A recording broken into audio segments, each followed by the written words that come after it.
Good morning बेटा। जो practical application on set theory हम पढ़ रहे थे वो अब तक हमने केवल दो ही एलिमेंट्स ए और बी के ऊपर पढ़ी है।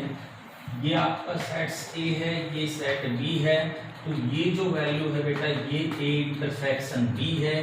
केवल यहाँ से लेकर के यहाँ तक ये आपका a माइनस बी कहलाता है और ये आपको पता है b माइनस ए कहलाता है। और टोटल a यूनियन b का जो आपका फॉर्मूला था वो था number of elements in a union b का जो फॉर्मूला था वो था number of elements in a number of elements in b minus number of elements in a intersection b। दूसरा जो फॉर्मूला था अपना वो था बेटा n ऑफ a की जो वैल्यू हम फाइंड आउट करते थे वो होता था n of a minus b और प्लस ये ऐड कर दो उसमें तो पूरा n ऑफ a हो जाएगा a इंटरसेक्शन b। ठीक है, उसी प्रकार n ऑफ b को हम निकाल सकते थे n of b minus a में a इंटरसेक्शन b को ऐड कर देते थे। ये तीन फॉर्मूले हमने पढ़े थे। आज जो बेटा हम पढ़ेंगे वो कुछ सेट थ्योरी जो होगी वो तीन एलिमेंट्स के ऊपर हमें पढ़नी है a b और c के ऊपर। तो इसके लिए मैं सबसे इंपॉर्टेंट जो आज हम पढ़ेंगे उसका जो फॉर्मूला हमें यूज करना है वो ये यूज करना है बेटा कि number of elements in a union b union c में क्या होगा।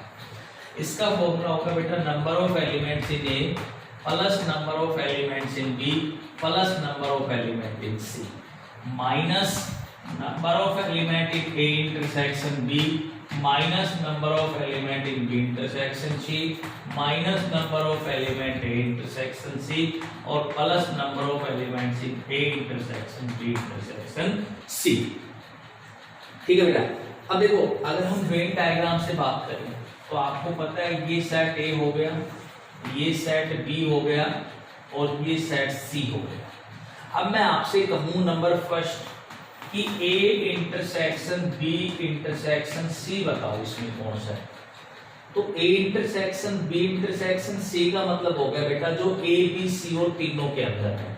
तो जिसको मैंने ये डार्क किया है ये जगह आप देखते हो ये a b और c तीनों के अंदर आ रही है। इसको आप यहां से देखोगे तो बेटा ये a में जाएगी, इसको आप यहां से देखेंगे तो ये b में भी है और इसको ऐसे हम देख रहे हैं तो ये किस में आ रही है c में आ रही है। तो इसका मतलब a intersection b intersection c कौन सा हो गया, ये हो गया। अगर मान लीजिए a इंटरसेक्शन b पूछे आपसे कि a इंटरसेक्शन b बताओ कौन सा है तो बेटा ये जो होगा ये वाला ये आपका क्या रहेगा a इंटरसेक्शन b रहेगा।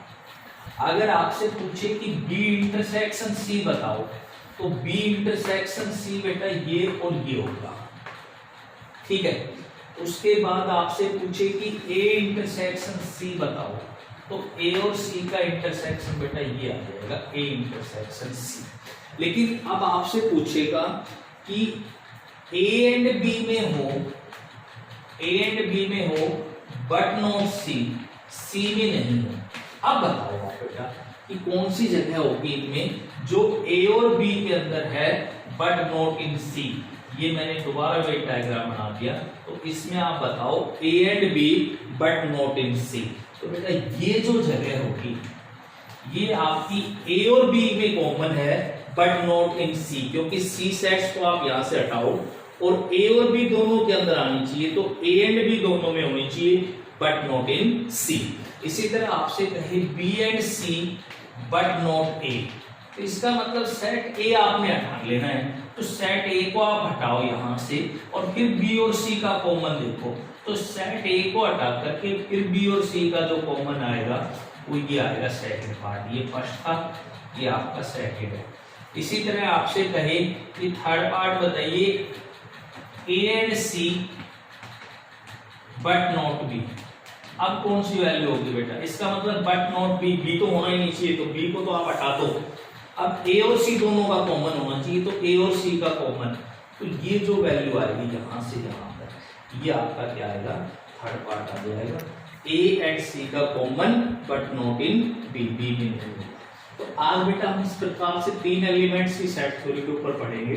तो तीन एलिमेंट्स के बारे में तो सबसे पहले ये फॉर्मूला यूज करना है a union b union c का फॉर्मूला। ये कहता है कि n ऑफ a को ऐड करो, n ऑफ b को ऐड करो, n ऑफ c को ऐड करो। उसमें से a इंटरसेक्शन b घटा दो, ये पूरा घटा दो बी इंटरसेक्शन सी घटा दो, ये पूरा घटा दो, ए इंटरसेक्शन सी घटा दो, आप इसका मतलब ये भी हटा दो, और फिर ये वाली जो वैल्यू है इसको आप ऐड कर दो, तो ये जो वैल्यू बन जाएगी वो किसकी बन जाएगी बेटा, A union B union C की बन जाएगी। तो आज देखिए हम इसके ऊपर क्वेश्चन कैसे करते हैं।